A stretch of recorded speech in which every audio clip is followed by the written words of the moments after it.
Bien, entonces vamos a continuar describiendo las características de relación de la porción pélvica.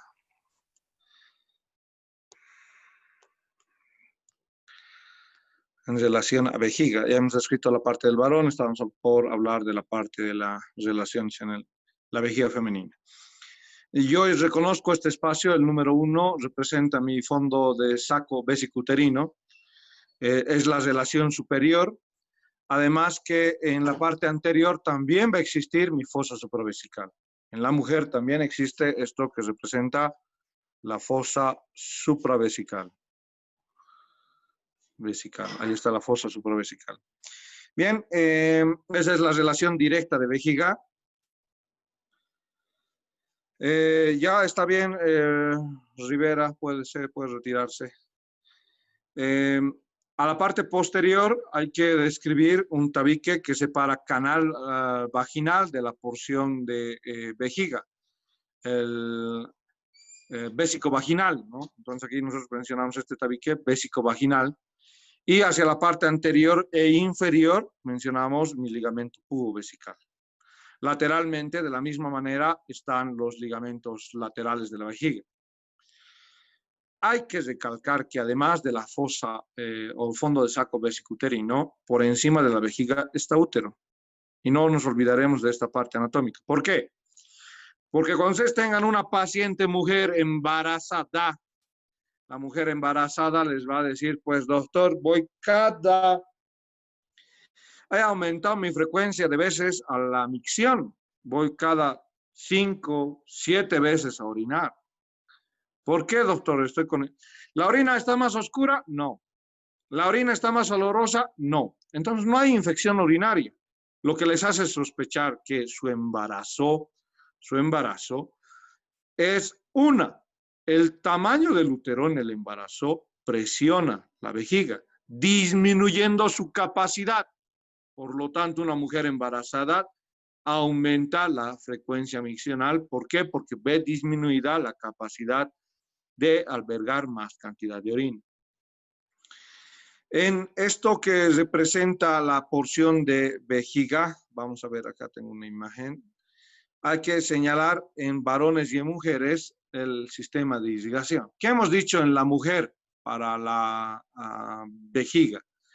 Hemos dicho que la vejiga en el sexo femenino, la irrigación va a venir de la arteria vesical superior, rama de la obturatriz, de la misma manera, aquí se los voy a pintar con rojo, la arteria vesical superior, rama de la arteria obturatriz, pero la arteria vesical inferior, las arterias vesicales inferiores, en la mujer o nacen de la arteria uterina o nacen de manera directa de la ilíaca interna, o a veces de las dos.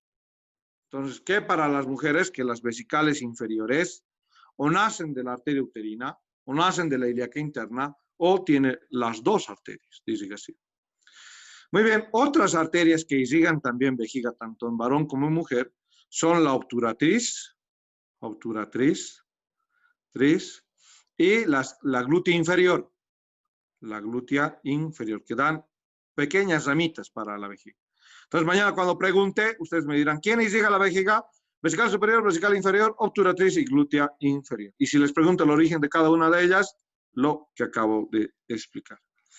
En el varón, la irrigación de la vejiga, igual, vesical superior, que es rama de la arteria umbilical, y la vesical inferior en el varón es completamente rama de la ilíaca interna. Aquí no hay variaciones, ¿no? En la vesical inferior en el varón es completamente rama de la ilíaca interna. Drenaje venoso en el varón. Al plexo venoso vesical, hay un plexo venoso, que esta es una continuación del plexo venoso prostático. Acá hay un plexo venoso prostático y encima hay un plexo venoso vesical. Plexo venoso vesical. ¿Y a dónde va el plexo venoso vesical? Va a la vena ilíaca interna. Ilíaca interna. Bien, ahí está, va a la vena ilíaca interna. Muy bien, en la mujer no existirá solamente un plexo vesical.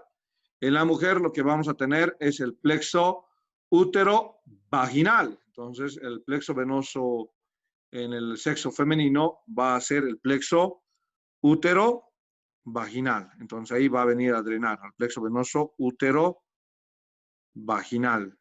Bien, para el drenaje venoso del sexo, de la vejiga. Y la inervación de la vejiga va a arrastrar tanto fibras simpáticas como parasimpáticas. En este concepto, miren, acá agarramos la vejiga y van a acercarse fibras simpáticas que van a venir de esto que lo hemos conocido como el plexo hipogástrico. El plexo hipogástrico se va a dividir. Miren, acá está el plexo. ¿Por qué están colocando nombres? Todavía no coloquen nombres. Plexo hipogástrico. Hipogástrico va a dar origen a este otro plexo. Se va a denominar propiamente el plexo pélvico, plexos vesicales, específicamente. Plexo vesical. Entonces, el plexo vesical, rama del plexo hipogástrico, va a tener fibras simpáticas y parasimpáticas. Las simpáticas provenientes de los plexo intermesentérico, que viene a este plexo hipogástrico, o a los nervios hipogástricos. Y la parte parasimpática de los nervios esplácnicos pélvicos. No se olviden, los nervios esplácnicos pélvicos llevan información parasimpática. ¿Qué hace la parte parasimpática en vejiga? Parasimpática en la parte de vejiga. Lo que va a hacer es tener fibras motoras para la pared de vejiga y estimular al detrusor. Y lo que estimula al detrusor, aquí el mismo parasimpático inhibe al esfínter interno. Quiere decir que para la micción viene estimulación parasimpática, viene estimulación parasimpática para vejiga, y esa estimulación parasimpática permite, uno, contraer la vejiga en el músculo detrusor y relajar las características del esfínter.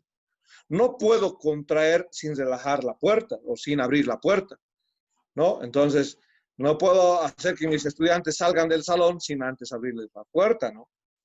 Entonces, el parasimpático hace ese efecto, estimula al detrusor, permitiendo la contracción, pero inhibe al esfínter interno. La característica de la inervación simpática, que está estimulando la eyaculación también paralelamente, lo que hace es que como el simpático, que lo han descrito en anatomía 1, ¿no? ¿Qué acción tiene el simpático, el parasimpático a nivel de la región genital?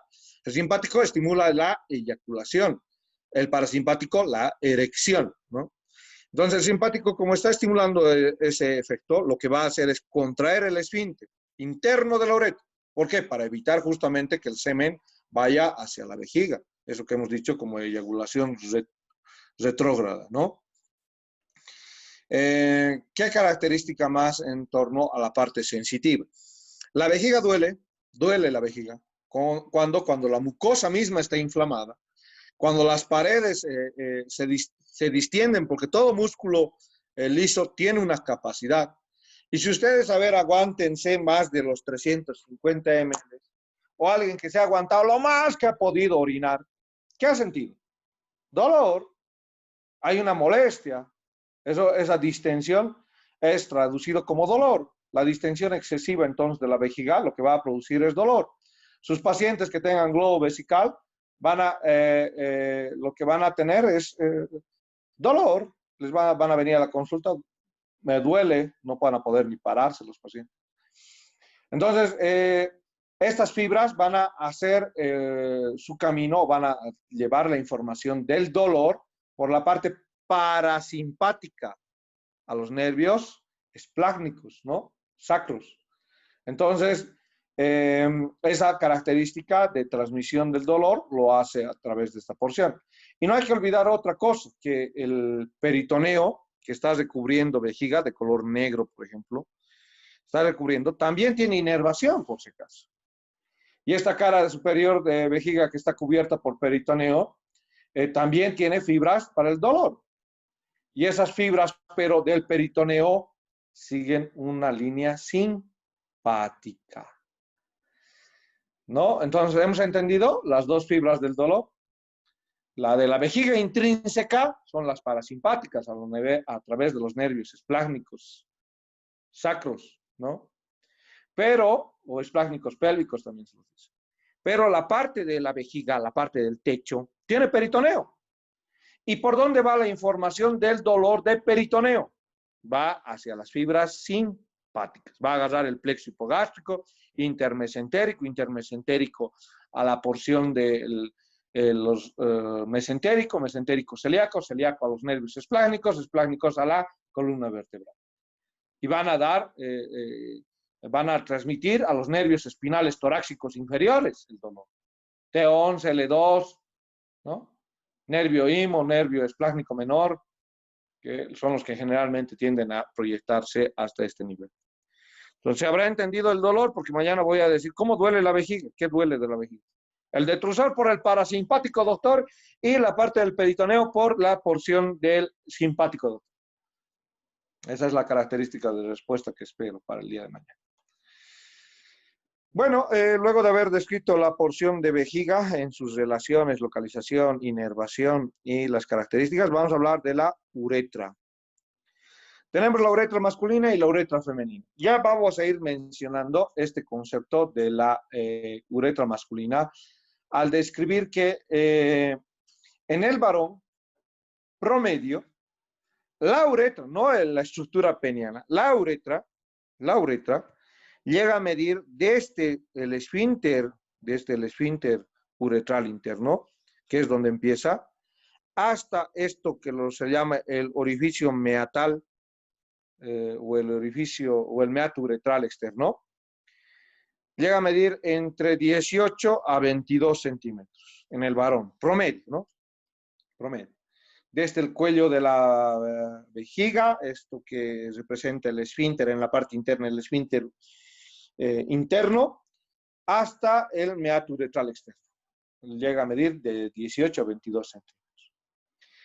Dos funciones para la uretra masculina a diferencia de la uretra femenina. ¿Por qué digo dos funciones? Porque uno, transportar la orina de la vejiga. Bien, ahí está. Y en el varón, la misma uretra sirve para la eyaculación. La misma uretra. Entonces, uno, transporta orina, y dos, las características de la eyaculación. En la mujer solo está transportando las características de la orina, ¿no? La mujer, el varón, tiene dos funciones. De estas características de uretra, vamos a hablar que la uretra tiene 4 porciones. ¿Cuáles son las porciones de la uretra? Negro, miren, ahí está negro. Negro, miren, 0.5 centímetros a 1.5 centímetros, se lo llama porción intramural o preprostática. Abarca desde el cuello de la vejiga hasta antes de la próstata. Por eso es su tamaño, 0.5 centímetros. Este otro segmento rojo, completamente rojo, se lo llama la porción prostática de la uretra. La porción prostática de la uretra. Mide entre 3 a 4 centímetros la porción prostática. Y está rodeada alrededor por la próstata. Yo tengo que entender que como la próstata está siendo o está en este segmento de la uretra, la pared de la uretra acá es delgada. Tanto así que como es delgada, la próstata lo que hace cuando hay la hiperplasia prostática benigna o cuando hay el cáncer de próstata, lo que hace es crecer hacia este segmento. ¿Qué se hace en la cirugía endoscópica? Ahora todo es endoscópico, ¿no? Se introduce una cámara a través de la uretra y la cámara llega juntamente con una pinza a limpiar esto. Limpiamos todo ese crecimiento prostático que había. ¿En qué casos hacemos este tipo de cirugías? Solo en hiperplasia prostática benigna. ¿Por qué? Porque en cáncer de próstata ya no podemos hacer con la camarita. En cáncer de próstata habrá que sacar la próstata, ¿no? Que es diferente cáncer de hiperplasia. No se olviden que dentro de los factores de riesgo de cáncer de próstata está tener múltiples parejas, ¿no? Entonces ahí las características, ¿por qué? Porque más características que al tener múltiples parejas, eso va a aumentar el índice de transmisión sexual y eso se ha visto como un factor de riesgo para el desarrollo de cáncer de próstata, ¿no? ¿Qué más? Tenemos otra porción de la uretra. Ya está negro y rojo. Vayamos con azul. Este segmento de la uretra, justo este segmento, aquí, más arriba, ahí está. Azul. Ampliamos si quieren la imagen. Ahí está, azul. Azul. A ese segmento lo voy a conocer como mi uretra intermedia. Mide entre 1 centímetro a 1.5 centímetros. Esta uretra también se la dice membranosa o intermedia. Es donde voy a encontrar que está rodeada por dos glándulas. Se llaman las glándulas de Cooper. Miren esto que están de color naranjita. Se las llama las glándulas de Cooper. ¿Para qué sirven esas glándulas de Cooper? Permiten la lubricación del cuerpo peniano en el acto sexual, en el coito. La lubricación propiamente del pene. Entonces ahí están las glándulas de Cooper al lado de este segmento que es la uretra intermedia. Luego de la uretra intermedia viene esto que voy a pintarlo de verde para otro segmento. Se lo llama la porción, esto que está pintado de verde, la porción esponjosa de la uretra. ¿Cuánto mide? 15 centímetros. ¿Por qué se la dice porción esponjosa? Porque está rodeado de esto que está con color rosado. Se lo llama cuerpo esponjoso del pene. Esponjoso. Como va dentro del cuerpo esponjoso, por esto a esta parte de la uretra se lo llama uretra esponjosa. 15 centímetros y está discurriendo a través del cuerpo esponjoso. Hasta una parte dilatada. Esta parte dilatada de la uretra se la va a llamar fosa navicular. Navicular. A esa parte dilatada de la uretra en el sexo masculino se la va a llamar fosa navicular. ¿Qué hace Kay Moore? Kay Moore dice, como estamos hablando de pelvis, solo dos segmentos van a estar en esto de la porción de pelvis.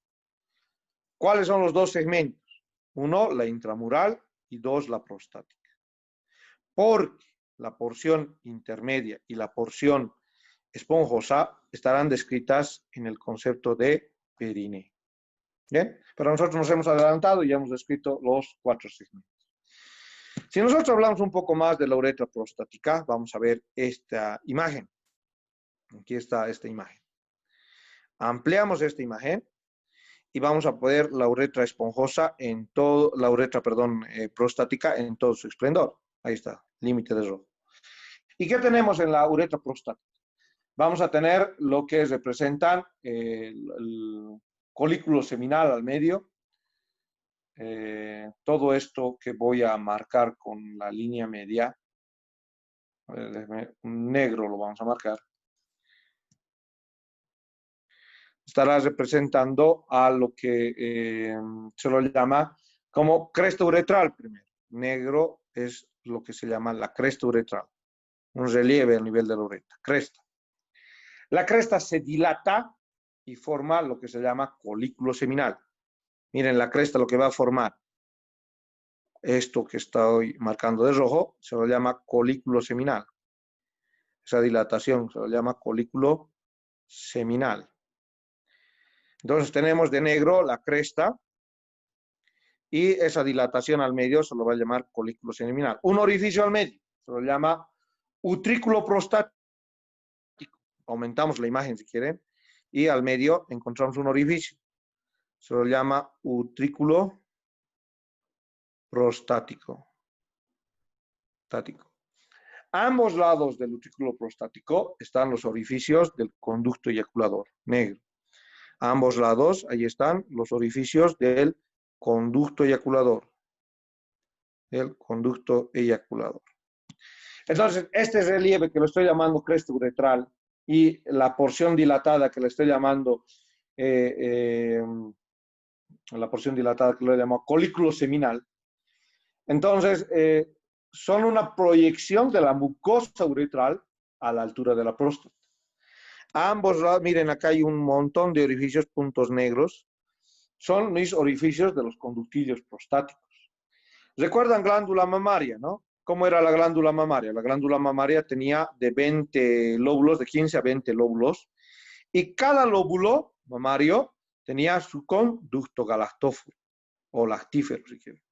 Lo mismo, la próstata hace algo similar. ¿Por qué? Porque van a tener, cada estructura lobular va a tener los conductillos prostáticos, ¿no? Entonces, son por eso varios conductillos prostáticos. ¿Qué más en relación a las características de los orificios? A este pliegue donde están los orificios, le voy a llamar la porción del seno prostático.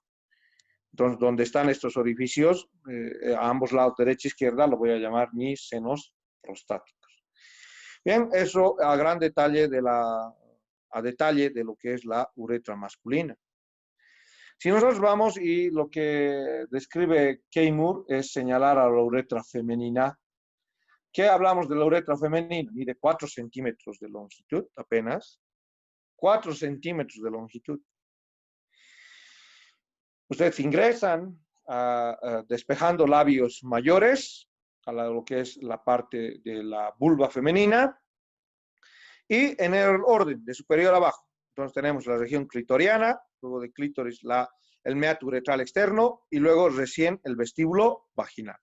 Entonces es el orden de arriba hacia abajo. El meato uretral que está en esto que es el vestíbulo vaginal, mide de diámetro 6 milímetros apenas. 6 milímetros de diámetro. Bien, 4 centímetros. Entonces quiere decir que cuando ustedes utilicen una sonda, primer concepto, tienen que usar una sonda Foley de bajo grosor, una número 20, 18, 16, las sondas Foley para la mujer. Para el varón una 20, una 22, ¿no? Más gruesa. ¿Por qué? Porque el diámetro de la uretra femenina es de 6 milímetros. Y van a ver que esas sondas vesicales femeninas son cortas. ¿Por qué? Porque 4 centímetros solamente tiene que ingresar hasta vejiga y para poder realizar la evacuación. ¿En qué caso se pone sondas vesicales en el sexo femenino? Trabajo de parto, por ejemplo, en cesárea específicamente. Cuando ese trabajo de parto va a ir a dar cesárea, no parto normal. Cuidado que estén colocando sonda vesical. Ahora ya lo ha dicho, sonda vesical en parto vaginal, no, en cesárea. En cesárea te coloca sonda vesical. Y hay muchas cirugías que son de la parte donde el cuerpo va a estar adormecido desde la parte lumbar hasta la parte inferior. Entonces, por ejemplo, una cirugía de apéndice, una cirugía de vesícula biliar. Entonces, en esos casos, sí, también son otras indicaciones que podemos poner sonda vesical. ¿Qué más de la característica del orificio uretral externo femenino? En el sexo femenino, a ambos lados, no tengo perine en esta diapositiva, no tengo perine, ya. Entonces, nosotros nos imaginamos la parte del sexo femenino, la parte de la vulva. Entonces, acá están los labios menores y luego van a estar los labios mayores, a ver, un poco más. Entonces, esto representa la estructura clitoriana. Acá va a estar el meato uretral y esto es el vestíbulo vaginal. En el meato uretral, a ambos lados, hay 2 orificios para 2 glándulas que, de acuerdo a la característica genético hereditaria, se desarrollan o no. Se llaman las glándulas parauretrales. Son homólogas a la próstata y hacen lo que es la eyaculación femenina, ¿no?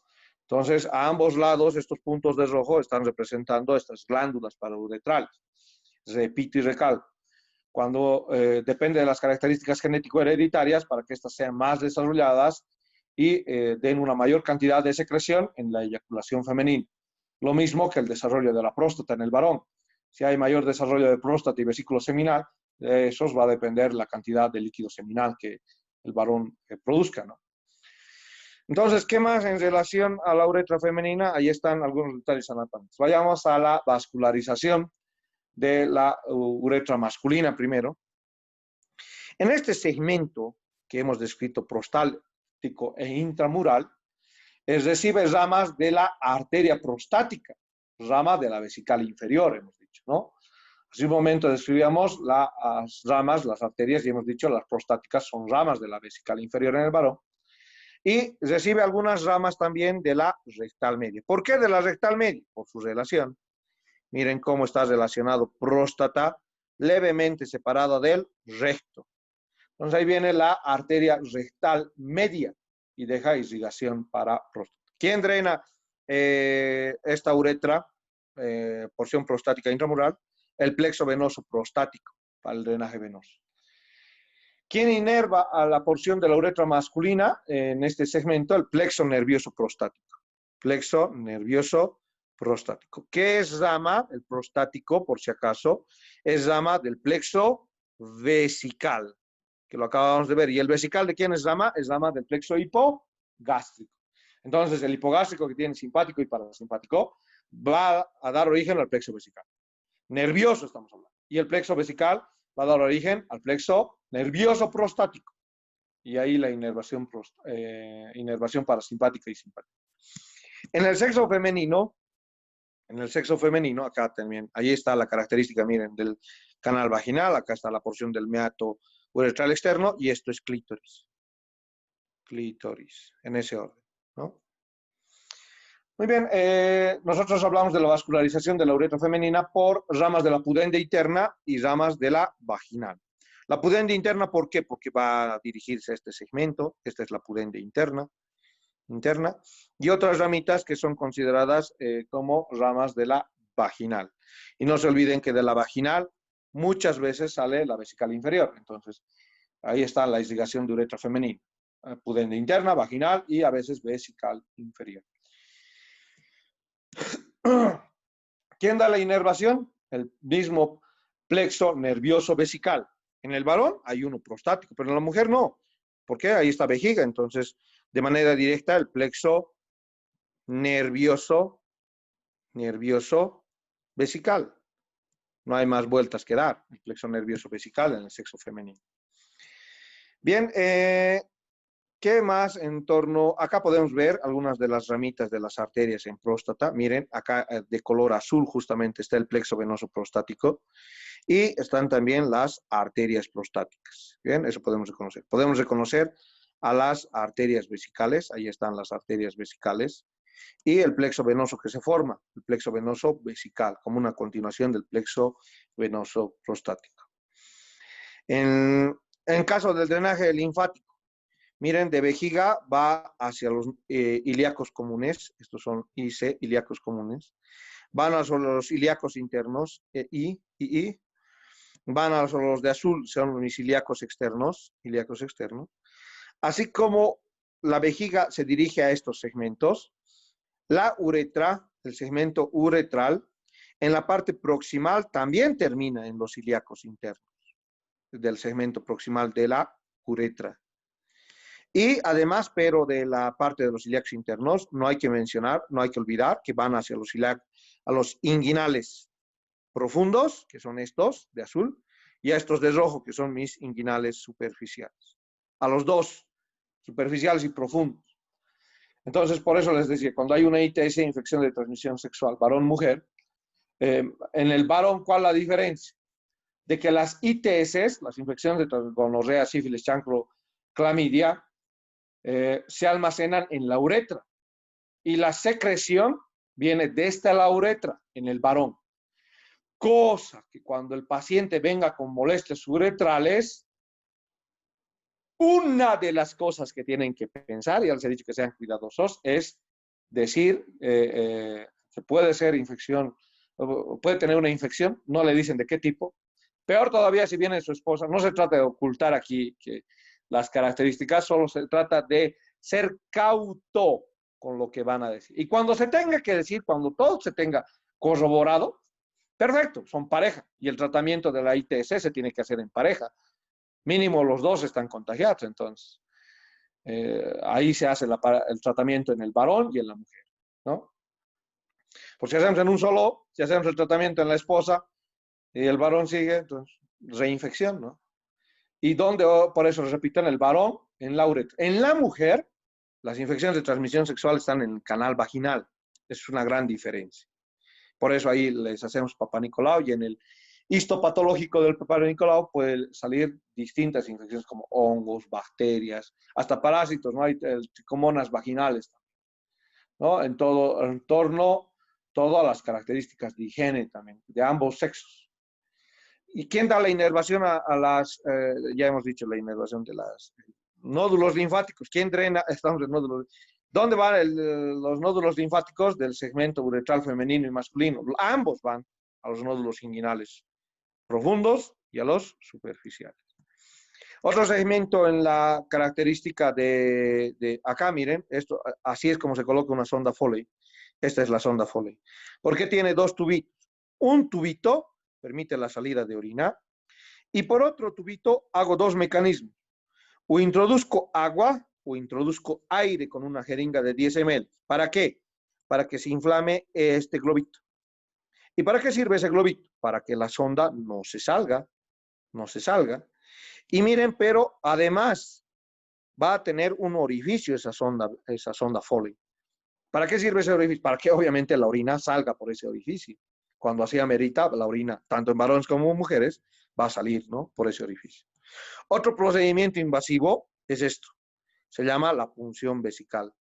Cuando la vejiga tiene, aquí está, full capacity, dice, ¿no? Cuando tiene globo vesical a su full capacidad, lo que hay que hacer es la punción suprapúbica. ¿Cuándo hacemos eso? Cuando no podemos colocar una sonda Foley, en el varón en especial. La obstrucción es tal, el cáncer o la hiperplasia es tal, que no va a permitir el paso de una sonda.